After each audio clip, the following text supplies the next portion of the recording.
Hello, my name is Hana Shafi, aka Frizz Kid. You can find me at Frizz Kid Art on the socials. And this is my exclusive interview with Rebel Zine. When I initially started posting my art online, it was like, just my friends following me. And when I started posting a couple of affirmation pieces, I was getting a really interesting response from the people I knew.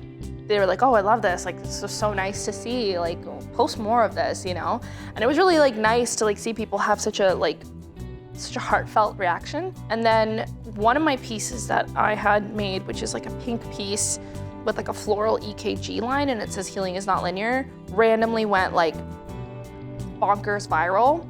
And I was like, holy shit, because again, I only had my friends following me on Instagram. So that piece went viral, and that's when I was like, damn, I need to do this consistently. This is really making a difference in people's life. So that's kind of how the series started. The initial theme was about affirming survivors/victims of sexual violence. And then it kind of grew into something bigger than that, something that was a little more universal, that was just generally mental health, body positive related. So I think it's really, really important to affirm people that if they feel terrible, if they can't get out of bed, if they can't even take a shower, if they're really angry, if they feel jealous, if they feel bitter, that's all very normal, and they're emotions that people have to work through and have to acknowledge in order to be fully rounded, healthy people.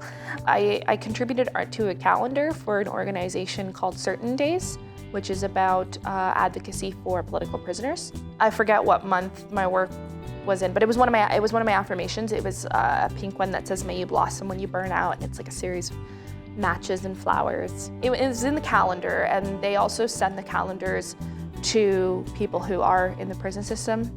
And one of the people that they sent it to, who's an incarcerated man, had sent them a message to relay back to me that my work, that piece in the calendar had really moved him.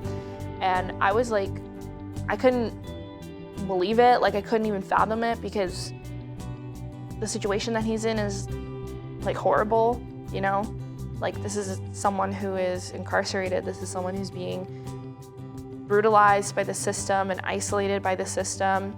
So receiving that message was a huge, huge deal for me. I couldn't believe it. When governments historically have imposed censorship and oppression upon its populations, it often targets the art and the artist first. And there's a reason, and it's because art is so, so powerful. It is literally one of my favorite quotes ever is by Toni Cade Bambara, which says, she said that the role of the artist is to make the revolution irresistible, because that is something that art can do.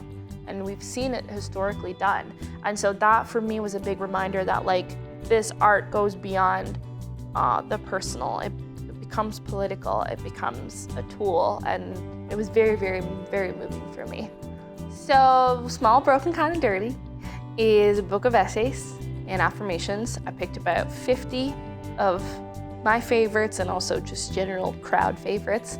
And I wanted to ground the affirmations in actual personal storytelling. It's easy for those little affirmations to become catchphrases or slogans, which is not what I want. They need to be grounded in reality and in stories.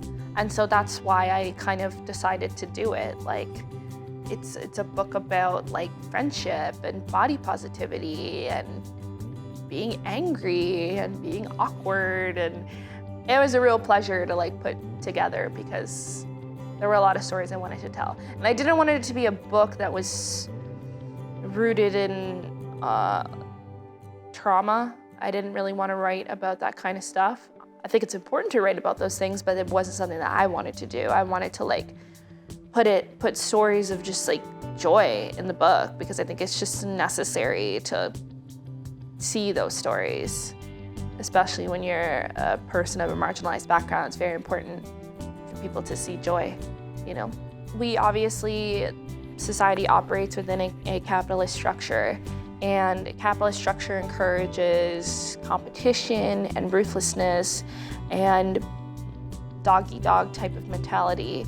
And so kindness is often considered weakness or naivety, or you're too soft, you don't understand how the world works, or you're not ambitious enough, and that's why you're so whatever kind.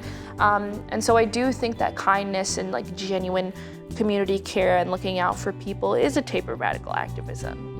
I don't think that you can seek to change the world or even take care of your immediate community if you don't employ kindness in your day-to-day interactions, and push yourself to be kind in situations and with people that you've been told not to be kind to. Because we obviously, we do hear messages about who is deserving of kindness, and those messages are rooted in classism and racism and ableism. So kindness is a type of radical work for that reason, because it is so discouraged in many ways. We're told not to be kind to certain members of our society. And I think to defy that and be someone who's compassionate to everyone, no matter their experience, is one of the greatest things you can do, in my opinion.